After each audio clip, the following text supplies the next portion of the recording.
The emergency alarm screamed through the Velhari Communication Center on New Velhara. Thalen's long, delicate fingers trembled as he watched the holographic display show red dots swarming across the colony's outer regions. Each dot represented a Chromath landing ship, and there were hundreds of them. "Send the distress signal to the Galactic Council," Thalen ordered, his voice barely steady. As the colony's senior diplomat, he had negotiated peace treaties across dozens of star systems. But the Velhari were not warriors. Their thin bodies and fragile bones made them helpless against physical violence. They had always relied on words, on diplomacy, on others to protect them. The young communications officer, barely 30 cycles old, looked up with terror in his large, dark eyes. "Ambassador, the Council's nearest peacekeeping fleet is 3 weeks away." 3 weeks. Thalen felt his hope crumble. The Chromath would need only 3 days to slaughter every Velhari on this world. He had seen the reports from other colonies the Chromath had raided. They took no prisoners. They showed no mercy. "Send a wide-spectrum emergency broadcast," Thalen said quietly. "All frequencies. Maybe someone closer will hear us." The message went out across the stars, a simple plea cutting through the void of space. "This is New Velhara Colony.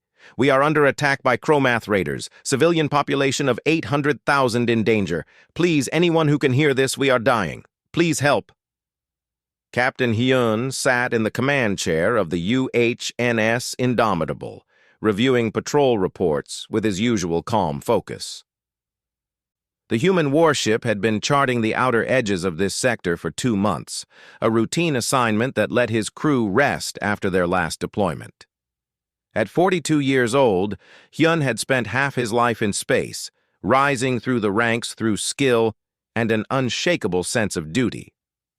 "Captain, I'm picking up a distress signal," said Lieutenant Taeyang from the communications station. The young officer was fresh from the academy, but sharp as they came. "It's from a Velhari colony. They're under attack by Chromath forces." Commander Nari turned from her tactical display, her dark eyes calculating distances and variables instantly. "We're the closest ship, sir. 18 hours at maximum burn." Hyun didn't hesitate. "Set course for New Velhara, maximum burn. All crew to battle stations." "Sir, regulations say we should report to Fleet Command first," Taeyang said carefully. "Wait for orders." Hyun stood up, his jaw set. "By the time we get orders, those people will be dead. We're going now." The Indomitable's engines flared bright blue as the ship accelerated beyond its normal limits. In engineering, Master Chief Sunho monitored the power output with worried eyes, but kept pushing the systems harder. If the captain said maximum burn, he'd give him maximum burn. Down in the Marine barracks, Corporal Yuna checked her gear for the 3rd time. The call to battle stations had brought her entire squad running. At 26, she was one of the youngest squad leaders on the ship, but she'd earned her rank in the brutal fighting on Titan's moon. Her powered armor stood ready in its dock.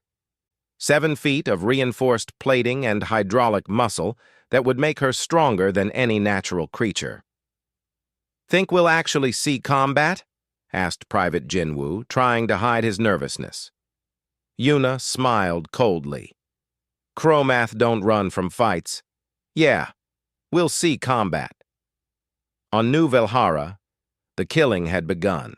The Chromath warriors stood 12 feet tall, their bodies covered in thick, chitinous armor that could stop most weapons. They moved through the Velhari settlements with brutal efficiency, their massive claws tearing through the delicate buildings as if they were paper. Thalen watched from the central shelter as thousands of Velhari fled toward the designated safe zones. But even here, buried underground, he knew they weren't truly safe. The Chromath had acid weapons that could burn through anything. It was only a matter of time. "Any response to our distress call?" he asked. "One ship has responded," the communications officer said, surprise in his voice. "They're human. a warship called the Indomitable. They say they'll arrive in 17 hours. Thalen felt a flutter of hope, then despair. 17 hours was better than 3 weeks, but what could one ship do against an entire Chromath invasion force? And humans were so new to the Galactic Council, barely 50 years since first contact. They were from Earth, a death world where the gravity was twice what most species could survive, where the native life forms were terrifyingly violent. But could they really fight the Chromath? "Tell them we're grateful," Thalen said softly. "Tell them to be careful." The Chromath warlord Skrillex stood atop a ruined Velhari building, surveying his conquest with satisfaction. This would be his 15th world claimed for the Horde. The Velhari were even weaker than he'd expected. His warriors had barely needed their weapons, crushing the frail aliens with their bare claws. "Warlord, we've intercepted a transmission," one of his officers reported. "The Velhari sent a distress call. A ship is responding." Skrillex made a clicking sound of amusement. "One ship? What species?" "Human, Warlord. From Earth." Skrillex had heard of humans, primitives from a high-gravity world who thought they could play with the advanced species. They would learn their mistake soon enough. "When they arrive, destroy them," he ordered. "Let it be a lesson to anyone else who thinks to interfere with the Chromath Horde." Aboard the Indomitable, the crew worked through the night preparing for battle. Medical Officer Hana set up the emergency treatment centers, praying she wouldn't need them. Staff Sergeant Doyen ran his Marines through combat drills, making sure every soldier knew their role. Lieutenant Jiwan reviewed intelligence reports on Chromath tactics, looking for weaknesses to exploit. In the officers' mess, Commander Nari found Captain Hyun staring at the tactical display of New Velhara. "We're going to be outnumbered at least 50-1, she said quietly. Hyun nodded. "I know. The crew's ready, sir. They know what we're facing." "Good." Hyun looked up at his second-in-command, a slight smile on his weathered face. "The Chromath are about to learn something important about humans." "What's that, sir?" "We don't leave people to die." "Not when we can do something about it." The Indomitable raced through space, its engines burning white-hot. Behind them, Earth and the human colonies prepared to send reinforcements, but they were days away. For now, one ship and its crew of 800 humans stood between the Chromath and complete massacre. On New Velhara, Thalen gathered the surviving Velhari leaders in the deepest shelter. "The humans will arrive in 4 hours," he told them. "I don't know if they can save us, but they're coming. They heard our cry for help, and they're coming." Above the planet, Chromath ships continued to land, bringing more warriors, more weapons, more death. They had no idea that something was coming for them, something that had evolved on a world where survival meant fighting every single day. Something that protected its friends with absolute ferocity. The countdown to contact ticked away, 3 hours, 52 minutes. The Indomitable dropped out of faster-than-light travel at the edge of the New Velhara system. On the bridge, every screen showed the same horrifying picture. Chromath ships filled the orbital space around the planet. Fires burned across the colony's main continent. Energy signatures indicated ongoing battles in at least 20 locations. "Count?" Captain Hyun asked, his voice calm. 37 Chromath warships in orbit, sir," Commander Nari reported. "Estimated ground forces of 15,000 warriors. Velhari defensive positions are collapsing." Hyun stood up, straightening his uniform. "Launch all drop pods. I want Marines on the ground in 10 minutes. Commander, begin orbital strikes on Chromath landing zones." "Sir, regulations require we hail enemy forces first. Give them a chance to surrender," Taeyang said from his station. Hyun's expression hardened. "They're killing civilians. They don't get a chance." He looked around the bridge at his crew. "Remember why we're here. Those people down there called for help. We're going to give it to them." In the Marine deployment bay, Corporal Yuna sealed herself into her powered armor. The suit's systems hummed to life around her, displays lighting up inside her helmet. Around her, 300 Marines prepared for combat drop, checking weapons and equipment with practiced efficiency. "Listen up!" Staff Sergeant Doyen's voice came through the comm system. "Intel says the Chromath are 12 feet tall, armored like tanks, and meaner than anything you fought before. They think they're the toughest things in the galaxy." He paused. "Let's educate them." The drop pods launched from the Indomitable like bullets, streaking through New Velhara's atmosphere in trails of fire. Inside her pod, Yuna felt the crushing deceleration as the pod burned through the air.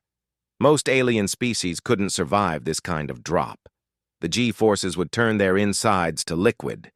But humans had evolved on Earth, where gravity was a constant enemy. They could take it. The pods slammed into the ground around the largest Velhari refugee camp, where 50,000 civilians huddled in terror. Chromath warriors had surrounded the camp and were preparing their final assault.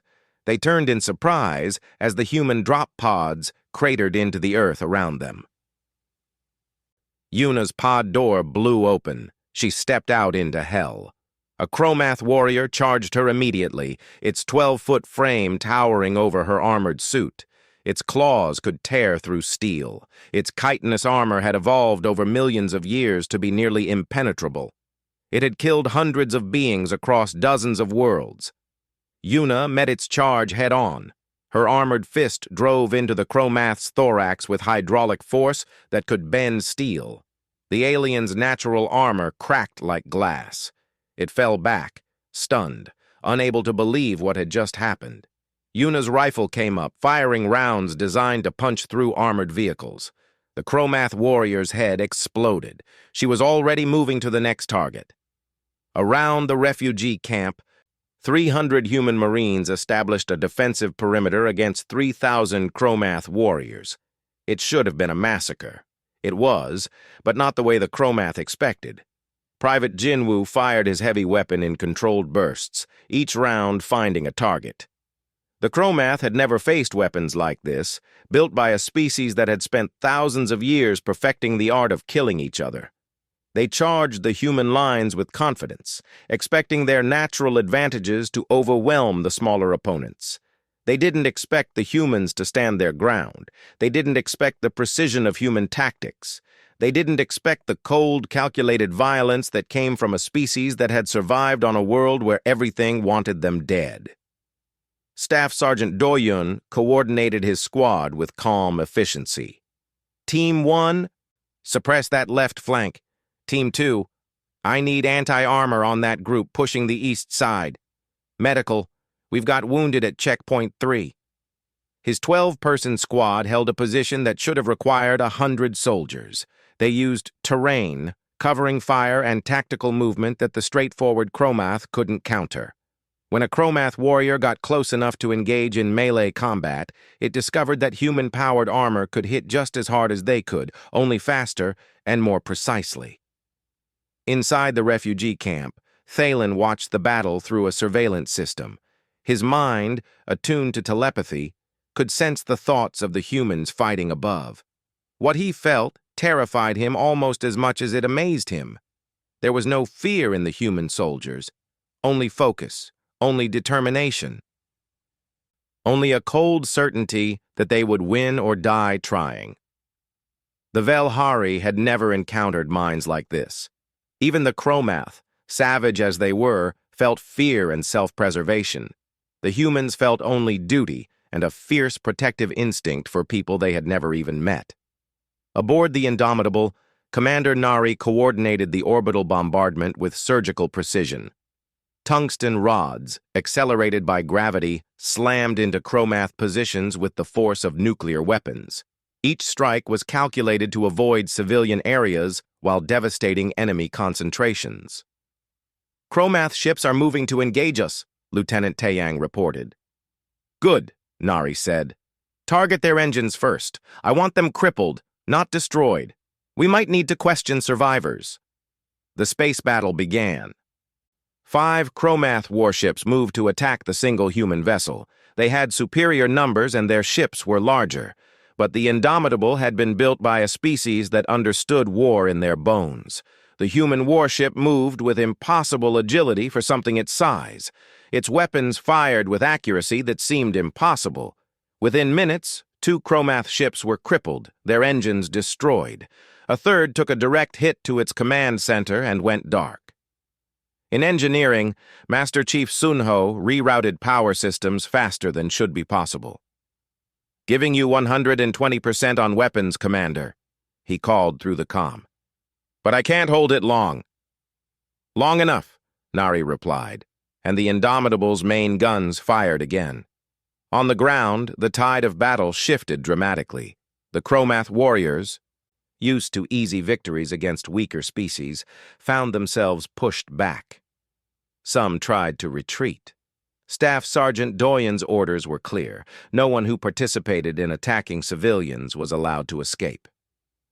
Corporal Yuna led a squad into the remains of a Velhari settlement where Chromath were still hunting survivors. The scene of destruction fueled something cold and angry in her chest. These aliens had come here to massacre innocent people. She made sure they regretted it. Medical Officer Hana worked frantically in the temporary aid station set up near the refugee camp. She treated 3 wounded Marines, their injuries serious but manageable. She also treated Velhari civilians, learning their physiology on the fly. The gentle aliens were amazed that humans carried such advanced medical technology into battle. They didn't understand that humans had centuries of experience patching up soldiers in the field. After 4 hours of intense fighting, the Chromath ground forces broke. They ran for their landing ships, desperate to escape. But Captain Hyun had positioned drone fighters to cover the landing zones. The Chromath ships that tried to take off were destroyed before they cleared the atmosphere.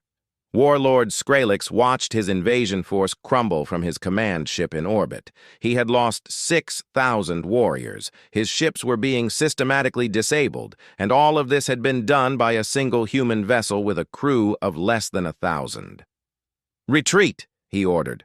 "All ships, jump to hyperspace immediately." The remaining Chromath ships began powering up their faster-than-light drives. On the Indomitable's bridge, Captain Hyun watched them prepare to flee. "Commander Nari, begin tracking protocols on every Chromath ship," he ordered quietly. "Tag them for follow-up." "Sir, they're retreating. The colony is secure," Nari said, though she understood what was coming. Hyun's expression was cold. "They attacked innocent civilians, killed thousands. They don't get to just leave and do this to someone else." Down on New Velhara, Thalen emerged from the shelter to see human Marines standing guard over the refugee camp. The soldiers had removed their helmets now that the fighting was over. They looked so young, so small compared to the Chromath. Yet they had won. "Thank you," Thalen said to Corporal Yuna. "You saved us." Yuna nodded. "Just doing our job, sir. Are you hurt?" The simple question, asked with such genuine concern, nearly brought Thalen to tears. These fierce warriors, these Deathworld survivors, cared about whether one frail diplomat was injured. Above the planet, the last Chromath ships vanished into hyperspace. But unknown to them, each ship now carried a human tracking device.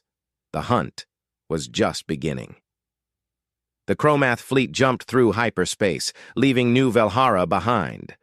Warlord Skralex stood in his command center, mandibles clicking in frustration. He had lost nearly half his invasion force to a single ship. The shame of it burned in his gut. "Warlord, the humans are following us," his sensor officer reported. Skralex spun around. "Impossible! We're in hyperspace. They tagged our ships somehow. Their vessel is maintaining pursuit distance." On the Indomitable, Captain Hyun studied the tracking display. All 23 fleeing Chromath ships showed up clearly, their positions updated in real time. The tracking devices Lieutenant Ji-won's team had attached during the battle were working perfectly. "Maintain pursuit," Hyun ordered. "Don't let them out of our sight." Commander Nari moved closer, speaking quietly. "Sir, we should report this to Fleet Command. Request reinforcements." "Already done," Hyun replied. "But reinforcements are 4 days out. In the meantime, we're going to make sure these raiders don't hurt anyone else." Medical Officer Hana finished treating the last of the wounded Marines and joined the captain on the bridge. "Sir, we've also got 30 Velhari civilians aboard who were too injured to stay planetside. They'll need continued care." "Take care of them, Doctor," Hyun said. "They're under our protection now." The Chromath fleet dropped out of hyperspace at a refueling station near a dead star. The station was a neutral trading post, protected by galactic law. Skrillex thought they would be safe here. He was wrong. The Indomitable emerged from hyperspace 3 light minutes away, far enough to avoid immediate detection, but close enough to watch. On the bridge, Lieutenant Tai Yang monitored Chromath communications, while Commander Nari analyzed the station's layout. "The station has about 2,000 civilians," Nari reported. "Mixed species, mostly traders and merchants." "We can't risk civilian casualties," Hyun said. "Jiwon, take your team and infiltrate the Chromath ships while they're docked. Disable their weapons and engines.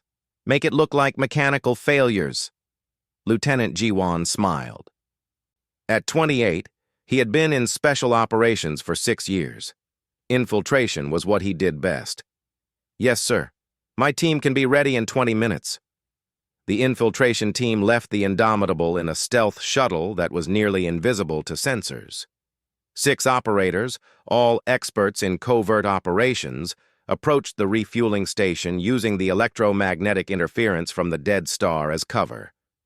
Jiwon led his team through the station's maintenance tunnels, moving with practiced silence. They wore adaptive camouflage that made them blend into shadows. The Chromath guards never saw them coming. Inside the first Chromath ship, Jiwon worked quickly at the engineering controls. He didn't sabotage the systems, obviously. Instead, he introduced small errors in the calibration, problems that would cause system failures hours after the ship left the station. By the time the Chromath realized something was wrong, they would be stranded in deep space. Private Soman, the youngest member of the infiltration team, kept watch at the corridor entrance. A Chromath engineer walked past, close enough to touch. She held her breath, trusting her camouflage. The alien passed without noticing her. They moved from ship to ship through the station's docking connections. In each vessel, Jiwon's team planted tracking devices, copied navigation data, and sabotaged critical systems. The work took 4 hours. The Chromath never knew they had been there. Back aboard the Indomitable, Staff Sergeant Doyen ran training exercises with the Marine units. The fighting on New Velhara had been intense, but short. His troops needed to stay sharp. Corporal Yuna sparred with Private Jinwoo in powered armor, teaching him techniques for fighting larger opponents. "The Chromath have reach and strength," she explained. "But they're slow. Get inside their guard and they can't hit you." She demonstrated, moving with speed that made her armor blur. Jinwoo tried to block, but Yuna's fist tapped his chest plate before he could react. "Again," she said, "faster this time." In the medical bay, the Velhari refugees watched the human crew with fascination and confusion. These fierce warriors who had killed so efficiently now showed gentleness and care. Medical Officer Hana explained human medicine to her Velhari patients with patience, even though their physiology was completely different from anything she had studied. One young Velhari named Aaron asked her, "Why did you help us? You didn't know us. We had nothing to offer you." Hana paused in her work. "Because you needed help. That's reason enough. But you risked your lives. Many species would have ignored our distress call." "Then many species don't understand what it means to be civilized," Hana replied simply. The Chromath fleet left the refueling station, confident they had escaped the human pursuit.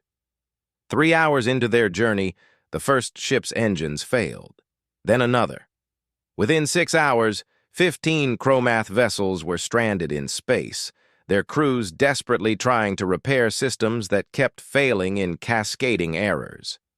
Warlord Skrillex realized too late what had happened. "The humans sabotaged us at the station!" The Indomitable appeared from behind a moon, its weapons powered but not firing. Captain Hyun's voice came across all Chromath communication channels. "This is Captain Hyun of the human warship Indomitable. You have two choices. Surrender peacefully and face galactic justice for your crimes against the Velhari people. Or try to fight, and my crew will destroy every ship in your fleet." "You're bluffing," Skrillex transmitted back. "One ship cannot defeat our fleet." "Try me," Hyun replied calmly. 3 Chromath ships, still operational, moved to attack positions. Their weapons locked onto the Indomitable. Commander Nari didn't wait for orders. She had fought beside Captain Hyun for 8 years. She knew his mind. The Indomitable's point defense systems opened fire. Missiles launched from Chromath ships were destroyed before they traveled 100 meters. Return fire from the human vessel was precise and devastating. 1 Chromath ship lost its bridge. Another had its weapons arrays blown off. The third tried to run and had its engines destroyed. The entire engagement lasted 90 seconds. "Anyone else want to try?" Hyun asked over the open channel. The remaining Chromath ships powered down their weapons. Warlord Skrillex sat in his command chair, defeated. He had conquered 14 worlds. He had commanded armies that numbered in the hundreds of thousands, and he had been beaten by 800 humans and 1 ship. But Skrillex was not ready to surrender. He sent a coded transmission to the Chromath homeworlds, requesting reinforcements. A full battle fleet would come. Then these arrogant humans would learn the true power of the Chromath horde. Aboard the Indomitable, Lieutenant Tae-yang intercepted the transmission. "Sir, the Chromath are calling for reinforcements. They're assembling a fleet at their fortress world." Captain Hyun nodded slowly. "How long until they arrive?" 5 days, sir. And it's a big fleet, at least 40 warships." The bridge fell silent. Everyone knew the Indomitable was powerful, but 40 enemy ships was overwhelming odds. Commander Nari pulled up strategic displays, already calculating battle plans. None of them looked good. "Should we retreat, sir?" Tae-yang asked quietly. "Get back to human space and wait for our own reinforcements?"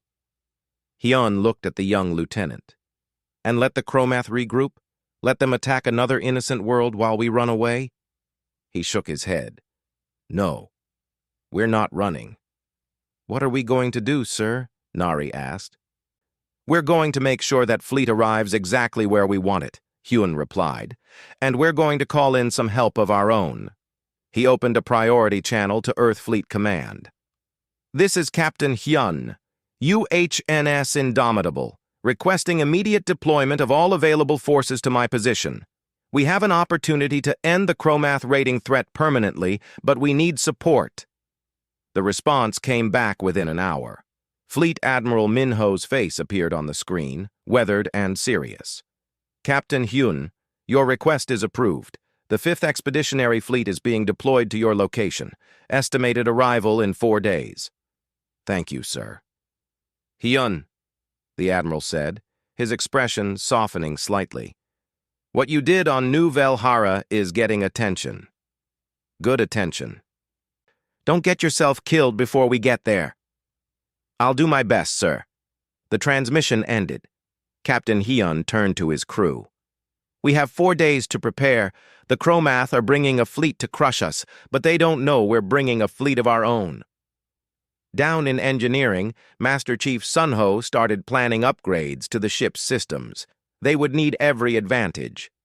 In the Marine Bay, Staff Sergeant Doyen briefed his troops on what was coming. "Big fight ahead," he told them simply. "Bigger than New Velhara. But we've got reinforcements coming. We hold until they arrive, then we end this threat for good." The Marines nodded. They had signed up to protect humanity and its allies. If that meant fighting 40 enemy ships, then that's what they would do. Corporal Yuna checked her armor one more time and smiled. Going to be one hell of a fight. News of the battle at New Velhara spread across the Galactic Council like wildfire. The Velhari delegation praised humanity as saviors. Other species watched with growing concern as they learned the details of how efficiently the humans had destroyed a Chromath invasion force. The council chambers on Unity Station filled with representatives from across the galaxy. Ambassador Sumi stood at the human delegation's seat, her expression calm as various species debated humanity's actions. Representative Quarvin, a water-dwelling species known for their pacifism, spoke first.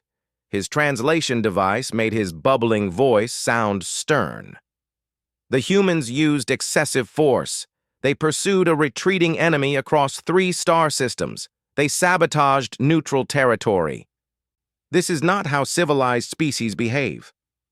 Sumi listened patiently, then stood to respond. The Chromath attacked a civilian colony. They murdered thousands of innocent Velhari. When they ran, it wasn't to surrender, but to regroup and attack someone else. We stopped them. If that makes us uncivilized in your eyes, I can live with that. But the destruction, the violence, Corvin began.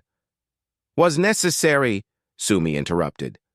Your species lives on a peaceful water world where predators were bred out of existence millions of years ago. You don't understand violence because you've never needed to. Humanity comes from Earth. We understand violence very well, and we know that sometimes, to protect the innocent, you have to be willing to use it. The Velhari ambassador Thalen stood, his frail form somehow commanding attention. The humans saved my people. 800,000 Velhari are alive today because one human ship answered our call when no one else could. We will stand with humanity, whatever the Council decides. The debate continued for hours, but the outcome was clear. The Council could not officially sanction humanity's aggressive pursuit of the Chromath, but they would not condemn it either. Too many species had suffered from Chromath raids, and were quietly grateful someone had finally fought back effectively. Meanwhile, the 5th Expeditionary Fleet assembled at the rally point designated by Captain Hyun. 23 human warships gathered in formation, their hulls bristling with weapons. The flagship, UHNS Retribution, led the fleet. It was twice the size of the Indomitable, a dreadnought-class vessel that represented humanity's commitment to defending their allies. Fleet Admiral Minho stood on the Retribution's bridge, reviewing tactical data. At 63 years old, he had fought in humanity's expansion into space, survived the Titan Moon Wars, and commanded fleets in a dozen major engagements. His hair was gray, his face lined with age, but his mind was sharp as ever. "Status report," he ordered. His executive officer, Commander Deho, pulled up the fleet roster. "All 23 ships ready for combat, sir.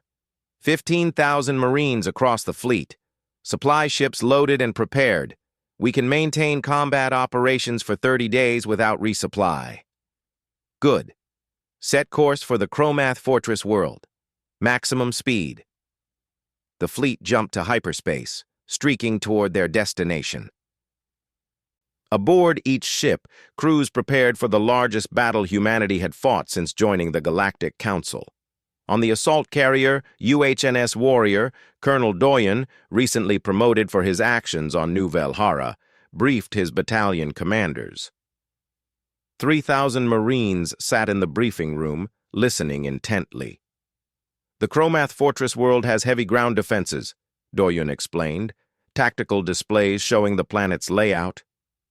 "Orbital defense platforms, ground-based artillery, and an estimated garrison of 50,000 Chromath warriors. Our job is to disable those defenses so the fleet can operate freely." One of the company commanders raised a hand. "Sir, that's a lot of enemies for 3,000 Marines." Doyen smiled grimly. "Yes, it is. But we're not trying to conquer the planet. We're conducting surgical strikes on key targets. Hit hard, hit fast, get out. We've done this before." Across the fleet, similar briefings took place. Fighter pilots prepared for space combat. Engineers checked weapon systems. Medical teams set up trauma centers.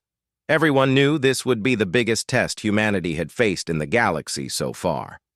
Aboard the Indomitable, Captain Hyun met with the Velhari refugees who were still aboard his ship.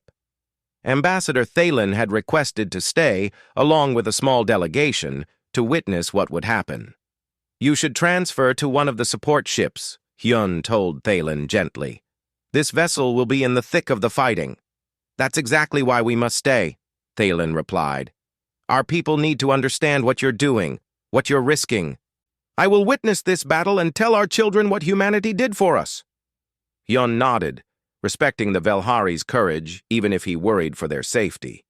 The Chromath fortress world of Chroma 7th loomed ahead, a massive planet with triple the gravity of most habitable worlds. It was perfect for the strong, heavy Chromath, but would crush lighter species. Warlord Skrillex had assembled his fleet here, 40 warships, the pride of the Chromath military. He stood in his command center, confident in his numerical superiority. The humans had one ship before. Even with reinforcements, they couldn't possibly bring enough vessels to challenge the full might of the Chromath horde. "Warlord, the human fleet is approaching," his sensor officer reported. "How many ships?" 23, Warlord." Skrillex laughed, a clicking, grating sound. "We outnumber them nearly 2-1. Prepare for battle. Today we show the galaxy that the Chromath horde does not fear Deathworlders." The two fleets faced each other across 1,000,000 kilometers of space. On the Retribution's bridge, Fleet Admiral Minho studied the enemy formation. They had arranged themselves in a classic defensive sphere, protecting their fortress world. "They're fighting defensively," Commander Nari observed from her position on the tactical network. Even though she was aboard the Indomitable, her expertise made her part of the fleet-wide command structure. "They think we'll attack their formation head-on," Minho replied. "Commander Deho, deploy the fleet in strike groups. We're not going to play their game." The human fleet split into 5 groups, each containing 4 to 5 ships and supporting fighters. Instead of attacking the Chromath formation directly, they maneuvered around it using speed and agility the heavier Chromath vessels couldn't match. "All strike groups, commence attack pattern Delta," Minho ordered. "Target their flanks and rear elements. Keep moving." What followed was a masterclass in modern space warfare. The human ships darted in and out of weapons range, firing precisely targeted shots at Chromath weak points. When the Chromath tried to rotate their formation to protect their flanks, they exposed other vessels to attack. Wing Commander Gina led her fighter squadron in a daring strike against the Chromath command carrier. Her pilots, pulling G-forces that would kill most species, threaded through defensive fire with impossible precision. "Red Squadron, follow my lead," Gina called, her fighter banking hard to avoid incoming fire. "Target the command tower sensors." Her squadron's missiles streaked across space, impacting the command carrier's sensor arrays and blinding it to the larger battle. Without coordination from the flagship, the Chromath fleet's defensive formation began to break down. Aboard the Indomitable, Captain Hyun led his strike group directly through a gap in the enemy formation. Point defense systems shot down incoming missiles, while the main guns fired at close range into the vulnerable rear sections of Chromath ships. Lieutenant Tai Yang coordinated the weapons fire with frightening efficiency. "Targeting engines on the cruiser to port, firing in 3, 2, 1. The Chromath cruiser shuddered as its engines exploded. It went dead in space, unable to maneuver or retreat. The battle raged for hours. The Chromath had superior numbers, but the humans fought with tactical brilliance born from thousands of years of warfare on their brutal homeworld. Each human captain operated independently, making split-second decisions that confounded the more rigid Chromath command structure. Medical Officer Hana worked frantically aboard the Indomitable as casualties came in. The ship had taken several hits, and 15 crew members needed immediate treatment. She moved from patient to patient with practiced efficiency, her hands steady even as the ship shook from weapons impacts. "How's it going out there?" she asked a wounded gunner. "We're winning, Doc," the sailor replied, gritting his teeth against pain. "Those bugs picked the wrong fight." In space, the tide of battle turned decisively. The Chromath had lost 12 ships, with another 8 heavily damaged. The human fleet had lost 2 vessels and taken damage across most of their ships, but they were still fighting effectively. Warlord Skrillex watched his fleet crumble and realized his mistake too late. The humans weren't just skilled fighters. They were predators who had evolved to hunt in packs, to outthink their prey, to never give up until victory was achieved.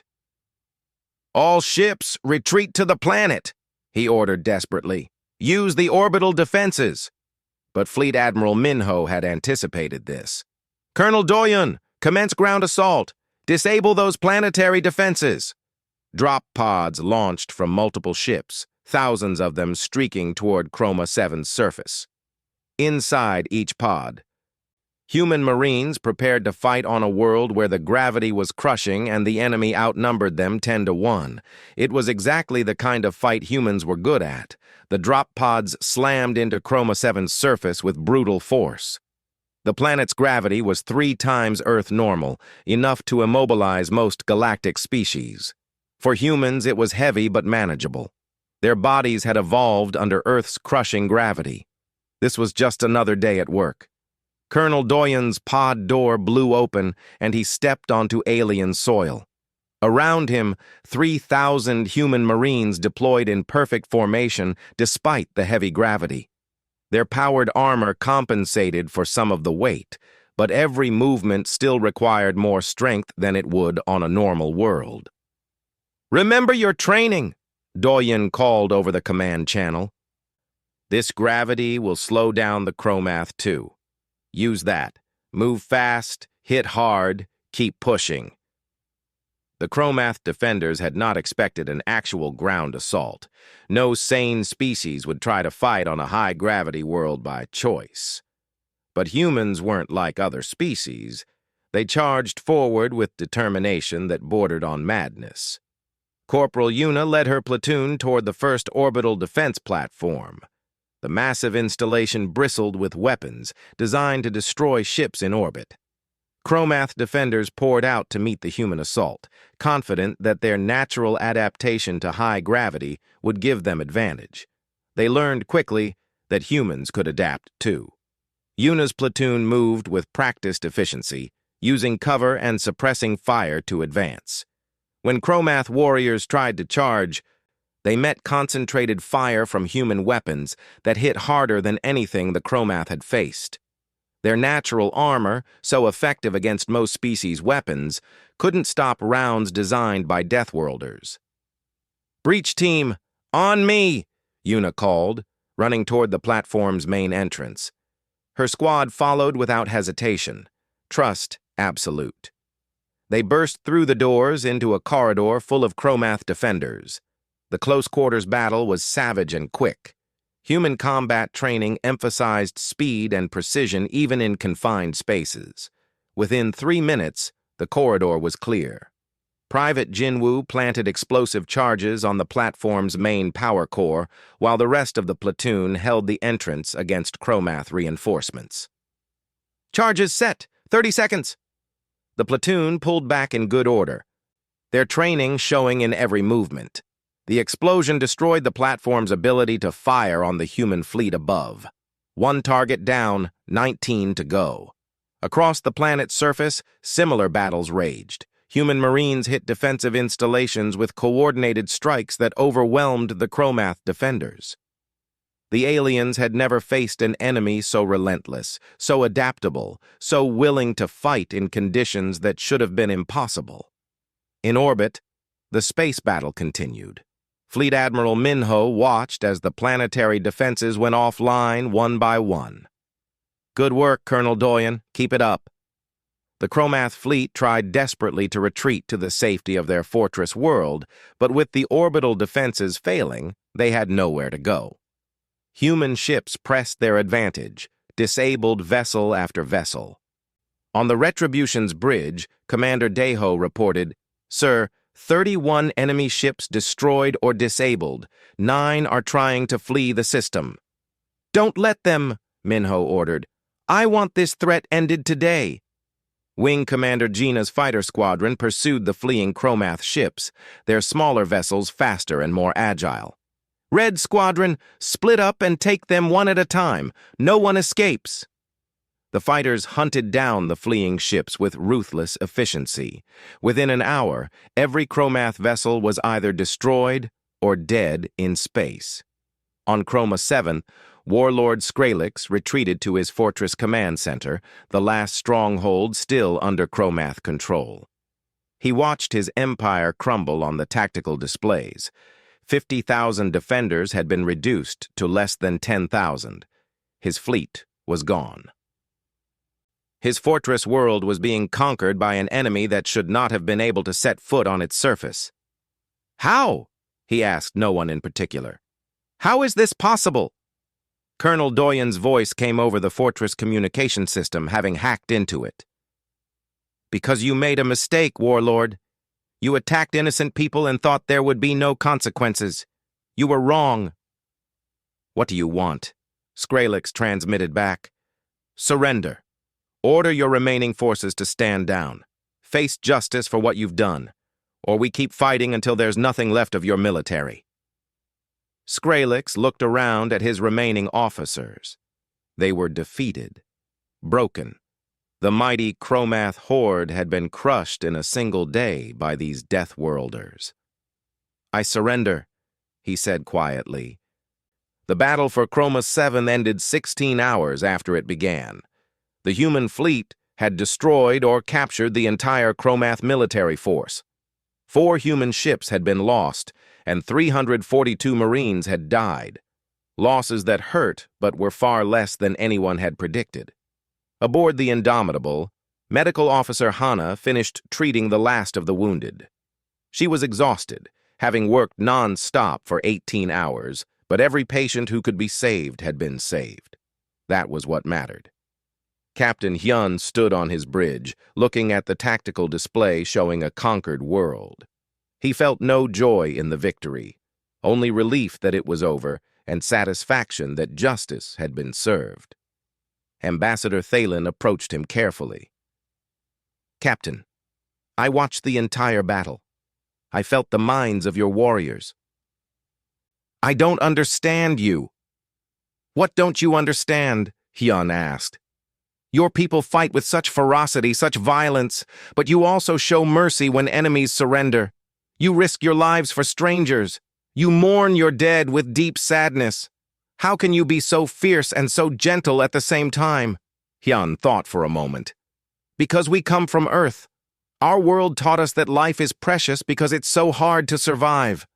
We learned to be fierce to protect what matters, but we also learned compassion, because without it, we're just animals. We choose to be both strong and kind. That's what makes us human." News of the Battle of Chroma 7 reached the Galactic Council within days.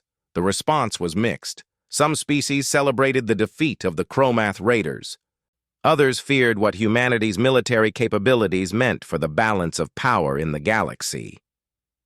Ambassador Sumi addressed the Council one final time before returning to Earth.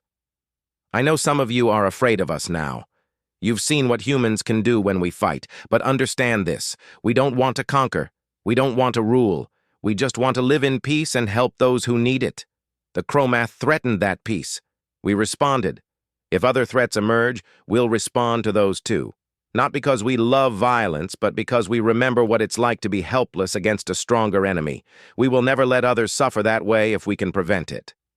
The Velhari formally requested that humanity establish a permanent defensive presence in their space. Within a month, 20 other species made similar requests. Humanity, the newcomers to the Galactic Council, became the galaxy's unexpected guardians. Captain Hyun and the crew of the Indomitable received the Velhari Star of Valor in a ceremony attended by representatives from across the galaxy. It was the first time the honor had been awarded to non-Velhari. During the ceremony, Thalen spoke to the assembled crowd. "We sent a distress call expecting mercy. What we received was justice. The galaxy is learning what we now know. Humans are the friends you want when darkness comes, and the nightmare you never want to face as an enemy." After the ceremony, Corporal Yuna, now Sergeant Yuna after her promotion, took leave and returned to Earth. She visited her family in Busan, spending time with her parents and younger siblings.